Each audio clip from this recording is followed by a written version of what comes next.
Disclaimer and slight apology here.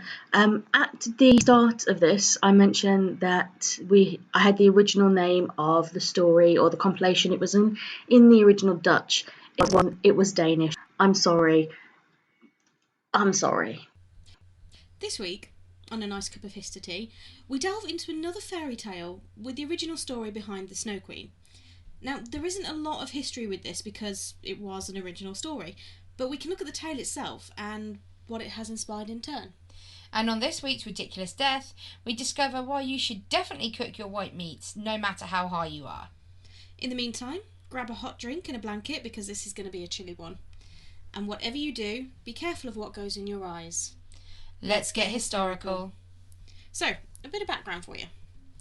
The original Snow Queen was first published on the 21st of December 1884, and we're actually recording this on the 22nd of December. Yeah, that's cool. Yeah. And it was written by Hans Christian Andersen in a collection called New Fairy Tales, first volume, second collection. I did have the original in Dutch, I was not going to risk it. Oh, that would have been fun. And it's one of his most popular stories.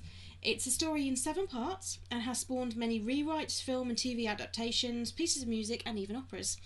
We'll come back to that soon enough.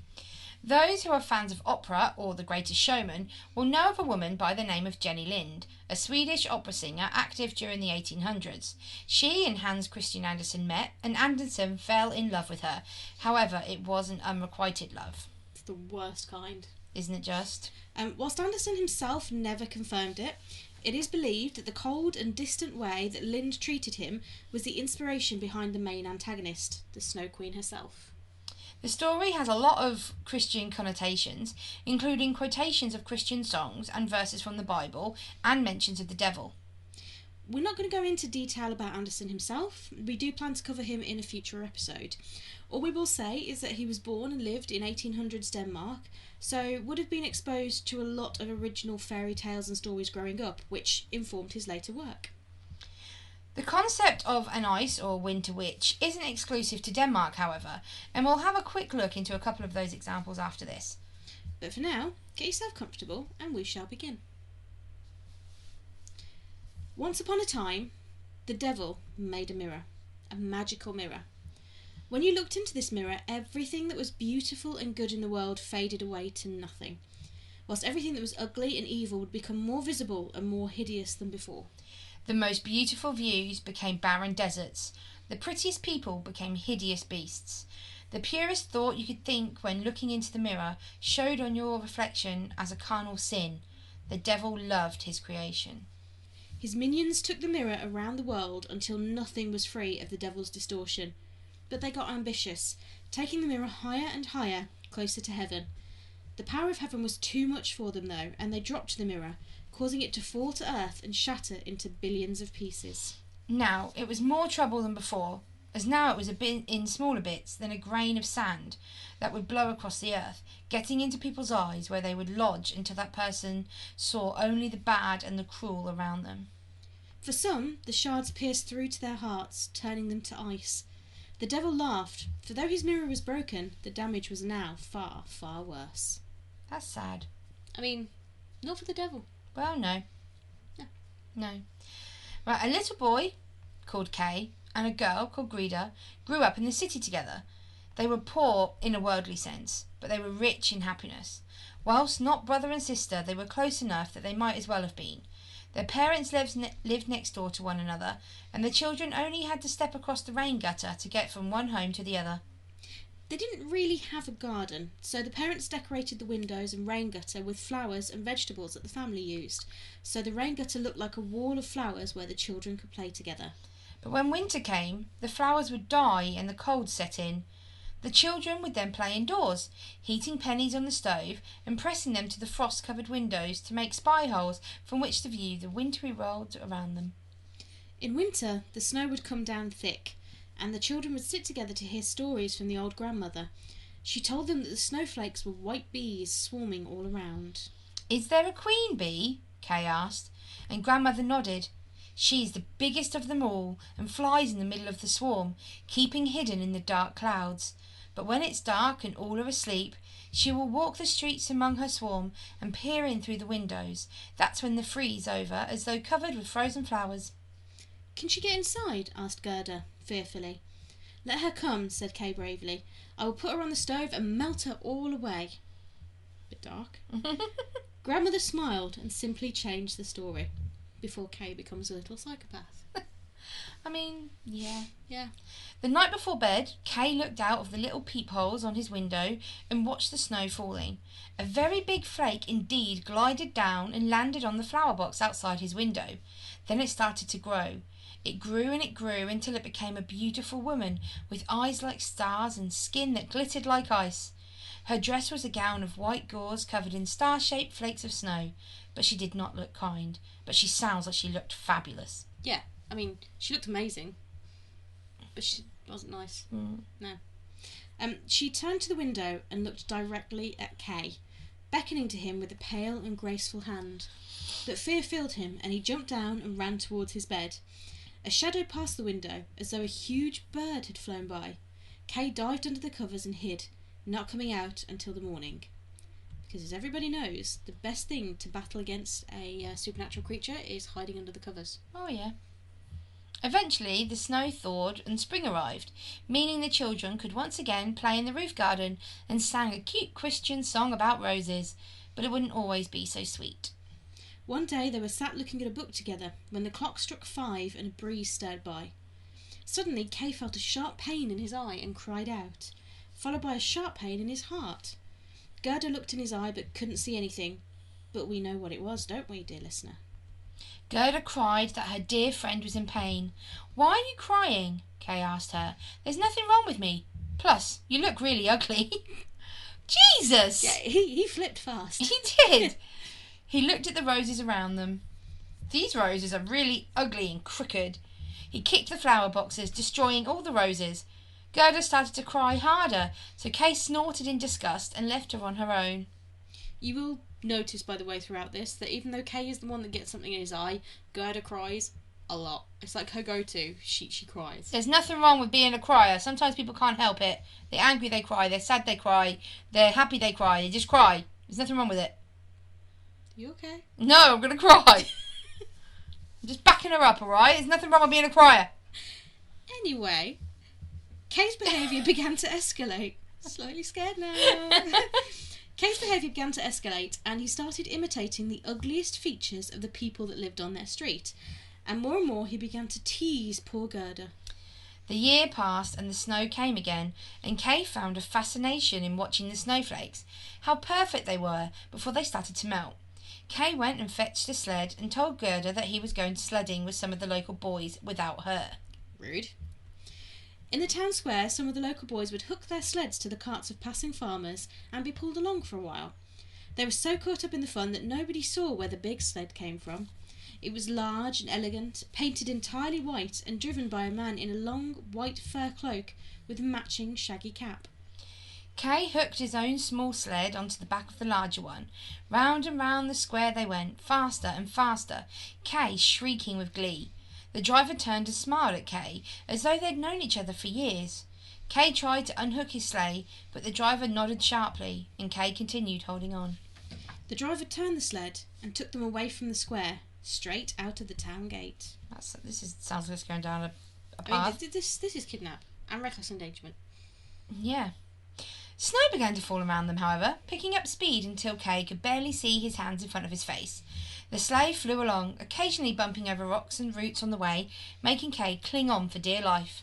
The snowflakes around them got bigger and bigger until suddenly the curtain of snow parted and the big sleigh stopped. The driver stood, the cloak and hat falling away like snow, revealing a tall and beautiful woman, the Snow Queen herself. Dun, dun, dun. The Snow Queen noticed that Kay was trembling. She motioned to him to come and sit next to her, wrapping him in a long cloak of bear fur. She kissed Kay's head lightly, and he felt nothing but ice in her touch. But after a moment, the feeling of cold died away, and he no longer noticed it around him. I mean, that's nice, she's keeping him warm. Hmm. Together, they tied Kay's sled to the back of the larger sleigh before getting into the seat and wrapping themselves up in the cloak. The Snow Queen once again kissed Kay on the forehead and, like the turning off of a light, Kay forgot his home. He forgot his parents, he forgot grandmother. Above all else, he forgot Gerda. I shall give you no more kisses, said the Snow Queen. That's good, because he's a child. Otherwise I may kiss you to death. Again, child. Kay looked up at her, his breath stolen by how beautiful she was. He no longer thought that she was made of ice. She was perfect to him.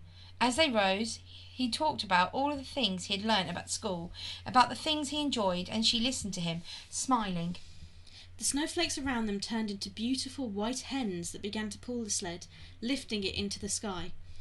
They flew over the land, then over the sea. The wind howled around them as wolves howled below. Crows whizzed past, cawing loudly. Above them the moon shone brightly, and Kay thought it the most beautiful thing he'd ever seen. When the moon set and the sun rose, Kay curled up on the bottom of the sleigh at the feet of the Snow Queen and slept. Kay was gone, and Gerda was left alone with her thoughts. When he didn't come back, she presumed he was dead, and grief consumed her. All throughout the long winter she grieved, and into the spring, crying to the birds and the sunshine, "Kay is dead and gone." "We cannot believe it," the birds would sing back, because apparently we're just finding out that Gerda can understand animals. I mean, this is taking a different turn. I'm not sad about it. I mean, at least the sun didn't speak to her. That would be stretching incredulity. Oh, yeah. Gerda decided she would put on her new red shoes and go down to the river and click them together and say there's no place like home. No, that's a joke. Wrong story. Yeah, my bad. For surely Kay had been thrown from the sled and had drowned. Wow, that's where her brain went? Yep. Someone needed to search for his body now that the ice had thawed. So yeah, I've got my nice new shoes. Let's go look for my friend's body. This is much. So she cried out to the river, "I will give you my red shoes if you will bring Kay back to me." Aww. The waves moved in what looked like a nod. I don't know how waves can nod, but anyway. So Gerda took off her red shoes and she threw them into the river. But the throw missed and her shoes landed on the shore, and the waves pushing them back to her. The river could not take her shoes because the river did not have Kay. Or feet. That too. I'm not entirely sure what her reasoning is here, so we'll just say that she's grieving. Okay. Gerda, however, was afraid that she hadn't thrown her shoes far enough, so she climbed into a nearby boat and threw her shoes in further. But the boat was not tied up, and her movement made the boat move away from the shore. Oh no, Gerda! So she's without shoes, she's in a boat and she's drifting. Yep. Gerda tried desperately to get ashore, but it was too late. The boat was now in the current of the river and gaining speed. Panic set in, and guess what? Gerda began to cry. I mean, at this point she's allowed to. But nobody could hear her except the sparrows, who couldn't lift her, but instead flew around her, tweeting comfort to her. So tweet, tweet, it'll be alright, tweet, tweet. Wow.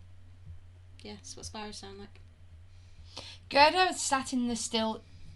Berda? Berda sat in the goat. Christ. Start that again, shall we? Gerda sat still in the boat, hoping that it would now take her to Kay. This thought brought her some comfort, and she looked at the landscape going past around her. Eventually, the river took her to a large cherry orchard, in which there was a little house with red and blue windows and a thatched roof. Outside the house Hey, you do it now. stood two wooden soldiers presenting arms. Gerda called out to them, but being wood, they didn't answer her. The current drifted her closer, and she called out even louder. An old woman came out of the house, leaning heavily on a wooden stick. "You poor thing," she cried when she spotted Gerda. "How did you drift so far into the wide world?" The old woman waded out and caught the boat with her stick, pulling it to shore, and helped get Gerda out. Gerda was relieved, but frightened of the stranger. Obviously, stranger danger. Oh, yeah. Yeah. "Tell me your name and how you got here," the old woman said. Gerda told her everything. So much for stranger danger. Well, they're not strangers anymore, clearly. And the woman listened quietly before telling Gerda not to take it so hard, and invited her to taste the cherries in her garden and look at her flowers. Taking Gerda by the hand, they walked around the garden, looking at the most beautiful flowers that Gerda had ever seen. They then walked into the house, and the old woman locked the door. Oh, it's getting dark. Yep. The coloured window panes made rainbow light patterns on the floor, casting light on a table with a big bowl of ripe cherries. Gerda tucked in whilst the woman combed out her hair with a golden comb. "I've often wished for a sweet daughter like you," the woman said. "I'm sure we can be friends." Red flag, red flag, red flag. Gradually, as the woman combed her hair, Gerda started to forget all about Kay. But then she won't be hurting. Nice old woman. It was a magic comb, you see. Oh, wow. I should have seen that coming. But the woman wasn't doing it out of cruelty. She just wanted to keep Gerda with her. Aww. The lady went outside and, using her magic, caused all of her roses to disappear, just in case seeing them reminded Gerda of Kay, because they had roses on their window. Ah. She went back in and showed Gerda to a soft feather bed and tucked her in, leaving her to the sweetest dreams and deepest sleep. God, love that. I forgot what that feels like. Mate. Adulthood. Many days passed happily with Gerda and the old lady, playing in the flower gardens and picking the ripe cherries along the riverbank, until one day, sitting by the flowers, Gerda found herself looking at the sun hat that the old lady was wearing. On it were all sorts of beautiful flowers, including... Guess what, Carrie? A rose. She tried so hard. She had one job. Didn't she, though? Why aren't there any roses in this garden? Gerda walked out to the front flower garden, but couldn't find any roses.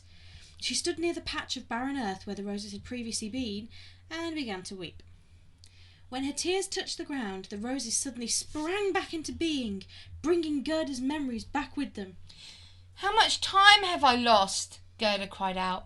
He could be dead now, for sure.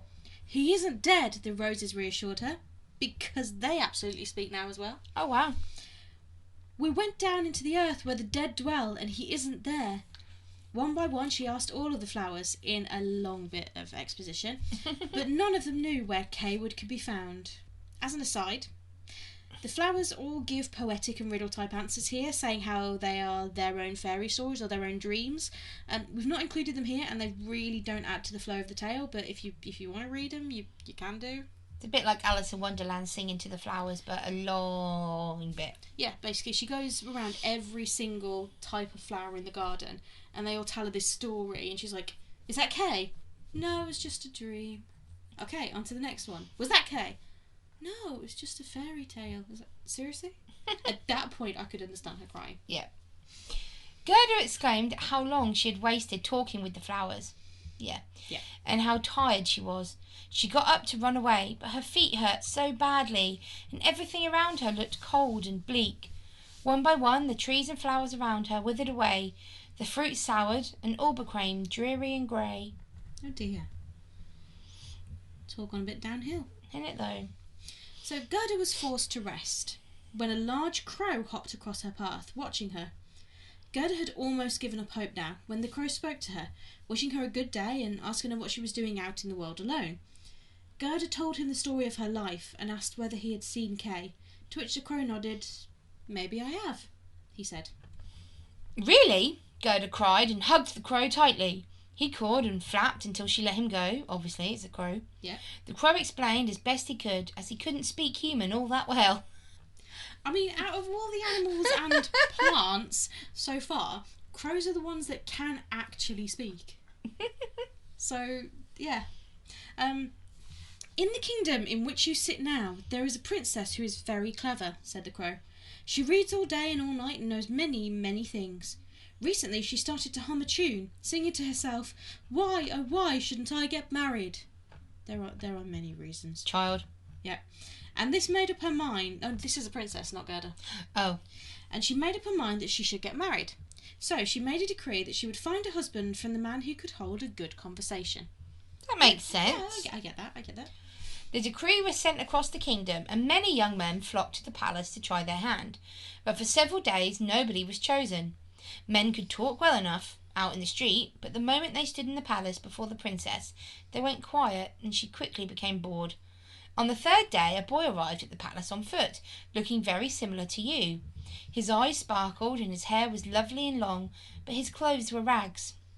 From the description the crow gave, Gerda knew instantly that it was her dear Kay. He walked in, the crow continued, unfazed by the guards around him and took in the sights around him, but he wasn't the least bit fazed. He walked straight up to the princess, old boots creaking. He spoke with her and said that he was not here to court her, but hear her wisdom, which made her like him. Presenter's notes here. Guys, you need to pay attention. Let your woman speak her wisdom and you'll have a happy lass. 100%. Yeah. And it is always wisdom, no matter what you say, no matter what you think. It's Wisdom. "Oh, of course it was Kay," exclaimed Gerda. "He's so clever. He can do mental maths, even with fractions. You have to take me to the palace." I love that that's the bar she's setting. He can do fractions. And that is genuinely a line from the story. Yep. Yeah. The crow kind of cocked a crow eyebrow at her, and agreed, and they arranged a time and place to meet. Darkness had fallen when they met. The crow had brought a small loaf of bread with him, stolen by the crow lady love from the palace kitchens. The crow looked at her and took in her ragged clothing and bare feet. "You'll never get past the guards looking like that," he said. "We'll sneak you in through the back stairs." You know you've hit rock bottom when a crow is critiquing your fashion sense. Yeah, could you imagine? Yeah. Together they travelled to the palace, and the crow led Gerda to the back stairs where the door was already ajar. Gerda's heart was pounding, her mind full of memories of how he used to smile at her and how they laughed together, thinking of how glad he would be to see her and hear all about her adventures trying to find him. You know, the ones where she cries and tells everybody her story and throws her shoes in the river. Pretty sure they're more than just friends by the way she's speaking about him. Yeah. Girl got a crush. Yeah. Now, And they... called it puppy love. Oh, crow love. They climbed the stairs and met the crow's girlfriend, Crow. And they called it crowing love. Sorry. And the crow girlfriend, who said that her boyfriend had told her all about Gerda, all good things, of course. But Gerda was distracted. It seemed that things were pushing past her on the stairs, shadows and bits of light that she couldn't quite make out. "They are only dreams," said the Lady Crow. "They come to take away the thoughts of the masters here. I hope when you have power that you will see a gracious heart." At that point in the story, the man crow just turns around and goes, Why would you say that?" He's like, "I hope you have a gracious heart." What? Yeah, don't get too attached to Mr. Crow. Spoilers, but don't get too attached to why Mr. would Crow. you spoil it? You don't hear it. We'll get there in a minute. They walked through the palace room by room, watching the dreams flit around the guests there, moving until they reached the royal bedroom. In the middle of the room stood 2 large beds, each shaped to look like a lily, one white and one red. The white bed contained a beautiful princess laying asleep. Gerda approached the red bed and looked down. The young man lying there was handsome, but he only resembled Kay, but it was not him. Her cry of dismay woke the princess, and she asked what was going on. Gerda, between sobs, told her the entire story to that point. The princess thanked the crows for helping Gerda and promised them a reward. Exhausted by her journey and shattered hope, Gerda accepted when the prince suggested that she should take his bed and rest. He did get out of it. That's nice of him. Yeah, she climbed into the bed and fell deeply asleep, dreaming of Kay. The next day, the prince and princess looked after Gerda, dressing her in fine silks and velvet, giving her some new boots. They asked her if she wanted to stay in the palace, but she wanted to travel out and find Kay. They gave her warm clothing for her journey and a carriage of pure gold, with footmen and coachmen all well dressed and wearing golden crowns. The prince and princess helped Gerda up into the carriage and wished her luck. The male crow travelled with her for the first few miles, sitting next to her because apparently he didn't like to travel backwards. Of course he wouldn't like to travel backwards. I mean, you know, I don't mind, but, you know, I think it's a detail we never knew we needed to know about crows. I mean, I can't travel backwards. It makes me want to be sick. So maybe the crow's just got a little bit of motion sickness. Maybe. Which, you know, considering he flies, is a bit of a problem. Isn't it, though? Yeah. After a few miles, the crow took his leave, flying out of the carriage window and landing in a tree to watch the carriage disappear into the distance. Gerda rolled along in her carriage, but it was made of pure gold, and that did not go unnoticed. A group of bandits ambushed them, seizing the horses and killing the coachman and footman. This fairy tale now had a body count. Yep. Jesus. It's like a fairy tale Game of Thrones. Don't get attached To anything or anyone. Yeah. They dragged little Gerda out of the carriage and basically sized her up for a bit of friendly local cannibalism. Genuinely, they were talking about eating her. Jeez, this is taking a dark turn. Suddenly, one of the female cannibal bandits cried out because her daughter had bitten her ear. This may have saved Gerda's life. "She's going to be my friend," the little girl insisted. She said that Gerda should give her the fine clothes she's wearing and would sleep in her room. The little robber girl was pulled around in the golden carriage as though she were the princess, whilst poor Gerda wept. But the little girl promised her that as long as Gerda played with her, the others would not kill her. They all got in the carriage and it took them to a ruined castle where the robbers were holding up. Soup boiled over a large fire in the middle of the broken great hall with different types of animals roasting on spits nearby. The robber girl took Gerda to a room that was practically full of pigeons that she said were all hers. She took one down and thrust it in Gerda's face, commanding that she kiss it. The girl pointed out her favourite reindeer as well, Bay, who she loved so dearly, but knew he would run away if he could. So every night she would tickle his neck with her knife blade to instill a little casual fear. Yeah. Sounds unhinged. Little bit. Yeah. Gerda asked if the girl slept with her knife, and the robber girl admitted that she did.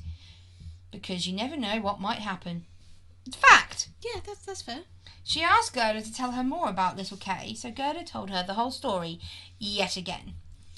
They then went to bed, but Gerda couldn't sleep. She could hear the other robbers singing and laughing out in the broken great hall, and she didn't know what tomorrow would bring. She lay in bed weeping until one of the pigeons spoke up. "We've seen little Kay being carried away by the Snow Queen and her white hens." Gerda sat up carefully, trying not to wake the little robber girl, and asked them where the Snow Queen might be going. Lapland, mostly. Fair. The pigeon said. This made me laugh. I mean, we've got a destination now. Yep, Lapland, the pigeon said. They then checked their facts with the reindeer, as you do. "Of course," said the reindeer. "The land there is ice and snow and beauty all around.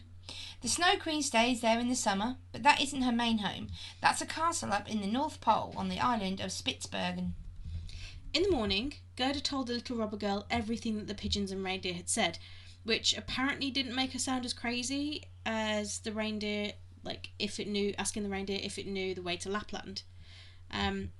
Just as a slight aside, the robber girl does apparently wake up in the night at one point, because she's got her arm around Gerda, and obviously Gerda's sitting up, and she says, "If you don't lie back down, I will gut you."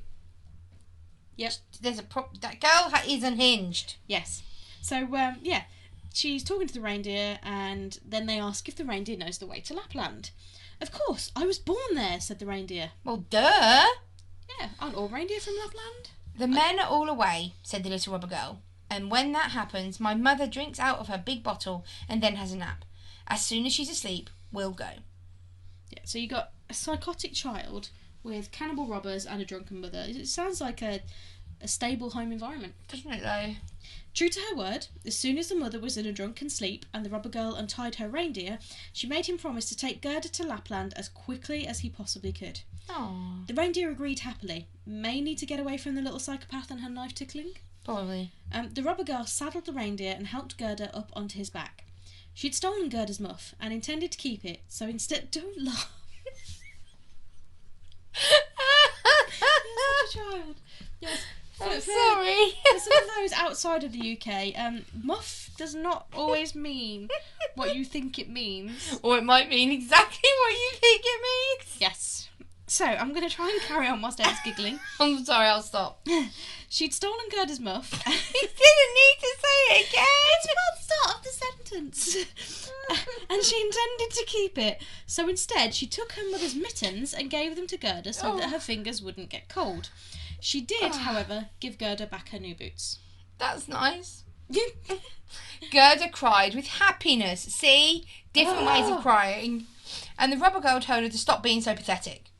Thank you. You are the robber girl. I'm not that psychotic. I do like animals.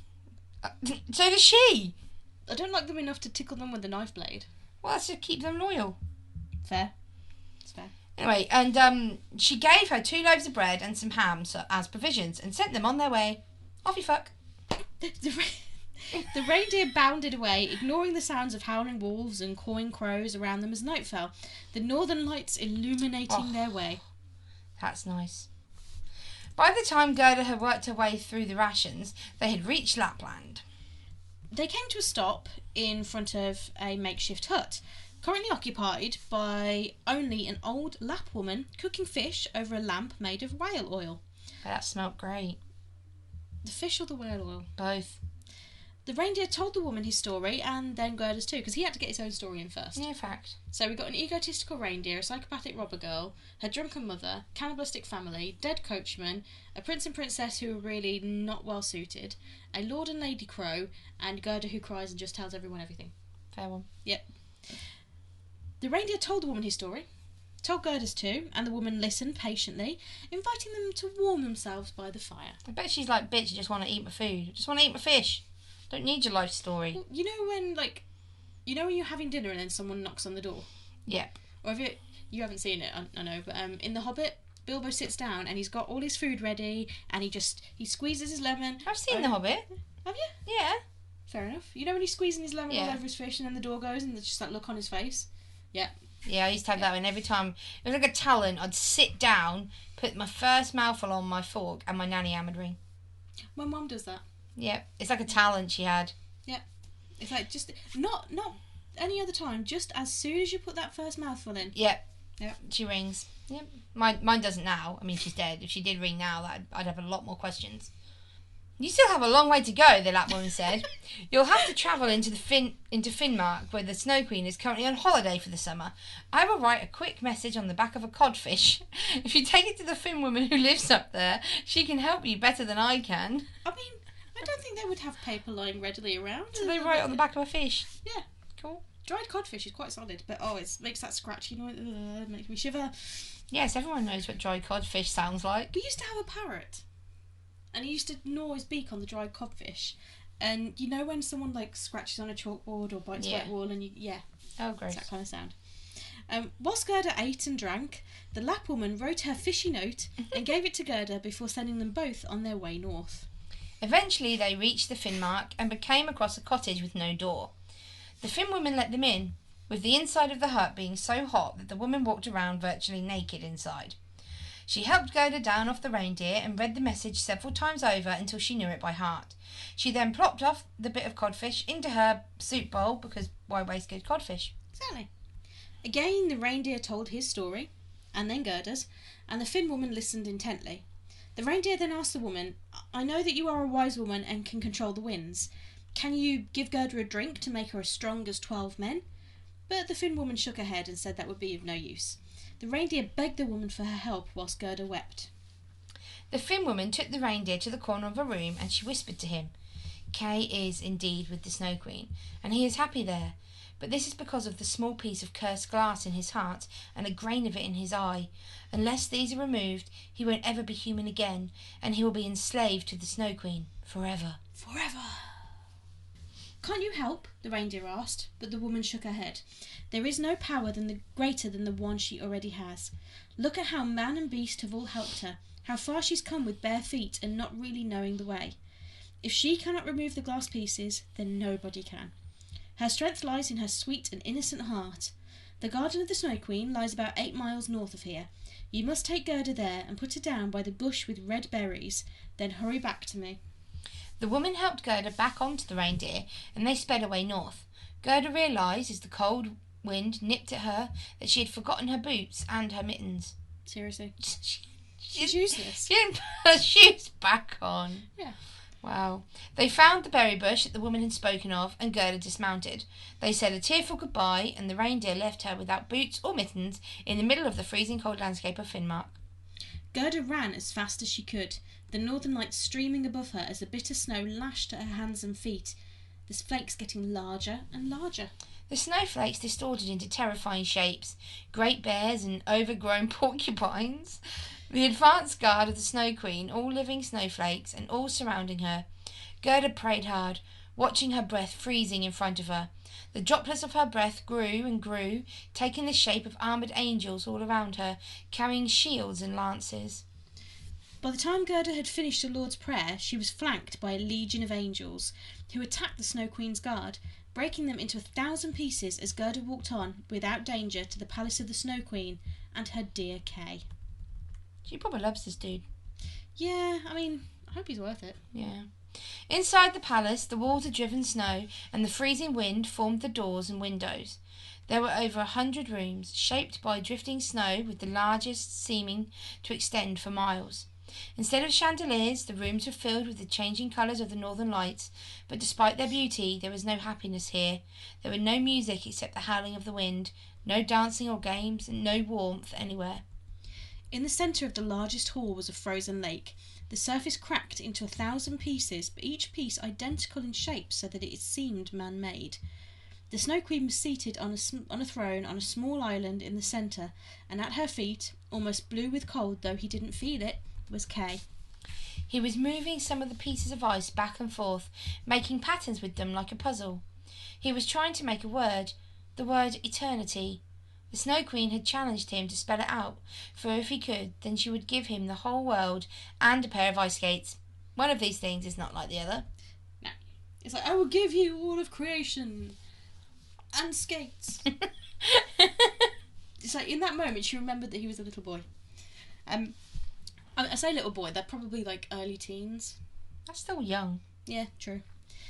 The time had come for her to fly south to the warm countries to spread snow along the tops of the volcanoes Etna and Vesuvius. Other volcanoes are not important enough for a personal visit, apparently. She flew away, leaving Kay alone in the hall with his puzzle, which is where Gerda found him, fighting through the freezing cold wind that formed the door, with help from another prayer. She recognised him straight away and ran to him, throwing her arms around him and exclaiming in delight. But Kay sat still and cold, not seeming to know her at all, so Gerda did what she does best. She began to cry. Her tears fell onto Kay, the warmth and love in them going straight to his heart and melting the ice and burning away the small splinter of glass inside. Kay blinked and looked up at Gerda's as she sang to him. Where roses bloom so sweetly in the vale, there shall you find the Christ child without fail. He started crying. Can't say I blame him after that verse. No. I don't know what that's got to do with anything. No idea. But his tears were those of happiness rather than religious confusion. He cried until the small piece of glass in his eye also dislodged. He looked around himself. My dear Gerda, what took you so long? Where am I? Why is it so cold here? Gerda simply laughed and hugged him tightly, their happiness spreading to the snow around them that started dancing, moving the pieces of ice that Kay had been playing with until they formed the word eternity, that without Gerda he would never have been able to spell. Oh, that's cute. Yeah. I enjoy that. Friends. Gerda kissed his cheeks and he blushed deeply. Not friends. She kissed his eyes, his hands and his feet. Until all warmth returned to him. Hand in hand, they left the palace, talking about everything they remembered and everything that had passed since they had been separated. The wind died down and the sun began to shine. The sun began to shine. Sorry, I've just realised a spelling mistake. The wind died down and the sun began to shine.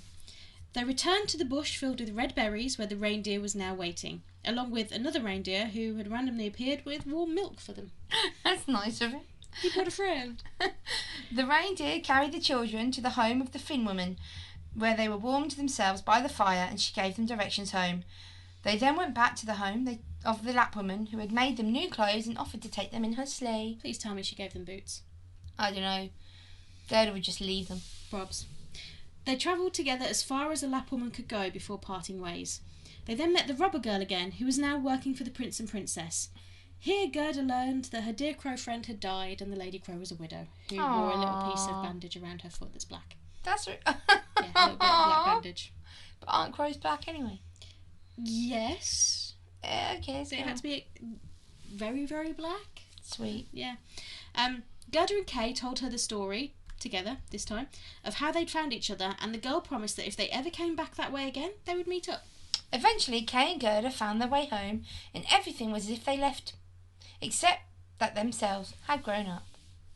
Kay and Gerda went out to the flower garden where their stools sat. Forgotten was the cold of the ice palace. Only warmth and love took its place. Aww, that's cute, isn't it? Yeah. In ways. In other ways, it's psychopathic and a little bit worrying. And very, very dark and weird and paedophilic. Yeah. So, that is the story of the Snow Queen, though she's actually only in it for a little bit. But she has spawned many retellings and reimaginings. It is believed, though never formally acknowledged, that The White Witch in C.S. Lewis's Chronicles of Narnia is based on the Snow Queen. And of course we have the story of Elsa in Frozen, whose shard of frosted mirror turns her beloved sister Anna into an ice sculpture. In total, there have been 6 films, 13 television adaptations, 3 video games, 7 operas, 7 musicals or stage plays, and 7 dance productions based on the story, and many more inspired works on the characters within the story. So it's pretty popular. Yeah, I can imagine. It's just, if you look at the bare bones of it, it's quite a sweet story. Yeah, it is. It's at its heart, it's a story of friendship and finding each other, and not giving up hope, and that idea that innocence can actually save the day. And friendship and love and family is more important than anything else. Yeah. Just with random Bible verses in there. Yeah. There are many different incarnations of the Snow Queen figure in folklore, and we discussed some of these in our 2018 episode. You'll love this. So heed our sneaky plug and go and check that out. Yeah, it's interesting. Some of them are darker than others. Yeah. So, from the icy cold of the Snow Queen and the Devil's Mirror to the icy cold grip of death. That was deep, dude. I know, right? So, let's have a look at this week's ridiculous death. Right, there's not much info on this. I mean, we don't have a name or anything. Okay. We just know they're an idiot. Yeah. So basically, there was this guy who got really high. High as in, like, on drugs. Because I got high. Yeah. Because I got high. Because I got high. Done? Yeah. Well, he got so high that he decided it would be a good idea to go into the freezer. And whilst he was in the freezer, as in himself in the freezer, he actually walked into he the freezer. started eating a bunch of frozen raw chicken and ended up dying after choking on it. I mean, that's not smart. Well, no. There's been smarter things to do. The raw chicken, obviously. But also, brain freeze. Yep. But he didn't die of cold. He didn't die of the rawness of the chicken. He choked on it. I mean, when you're high, I've heard that you can get the munchies. But grab a packet of crisps. Don't need raw chicken. Yeah, I mean, there's got to be easier munchies to have than biting into a rock-solid piece of chicken. Yep. People. Mm-hmm. But that was a ridiculous death surrounding to do with ice and cold and stupidity. Yep. So, that was our last episode of 2021. Yep, it's now nearly the Christmas period, and Definitely as in is. nearly in 2 days. So we're going to take a little bit of a break over Christmas because you're staying here in Norfolk. I'm going back to see my family in Brummagem. Mm-hmm.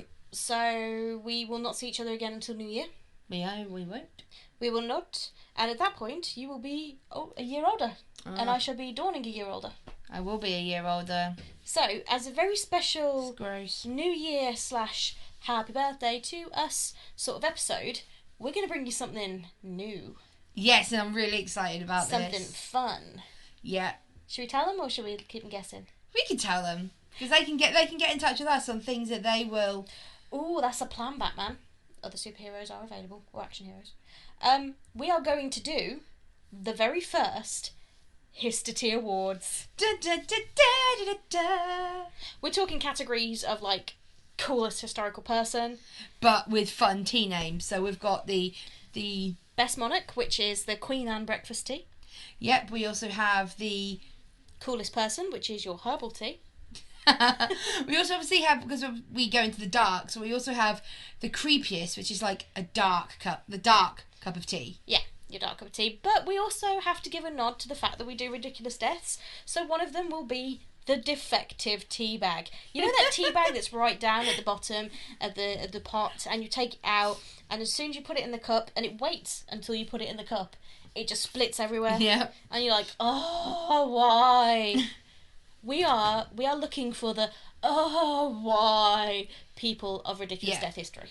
So please get in touch. Let us know who you think. We will put a post up after this one before we actually record that episode. Yeah. We will put a post up asking for your opinions. We want to know who you think should win these awards, and then we will read some of them out, and you may even beat some of the answers that we come up with. Yeah. We'd love to hear from you, and you'll get an honourable mention. You do, because we're going to have some arguments when it comes to like the monarch and stuff. Yeah. So if you can help and throw another one in the mix, that might save a friendship. You know, help us out. Yeah, because if any friendship is going to end over who's the best monarch, it's going to be... There is no contest, it's Alexander the Great. Yeah, all right, says Henry VIII. Fair. So it begins. Yeah. Right. So all that's left for us to say is have a very Merry Christmas and a very Happy New Year. Stay safe. Stay happy. Love, laughter. And enjoy your moments with your family. And to those who are on your own, who maybe aren't going to be able to see their family or through other reasons are on your own, we're there for you. We listen to us, listen to our stories, listen to us talk, and know that we love you and you're not on your own. Definitely. and we will speak to you soon in 2022. Oh. Why did I make a pigeon noise? I don't know, Carrie. That's how you're ending 2021's podcast, by being a pigeon. I'm going out on a high. Don't eat them chicken.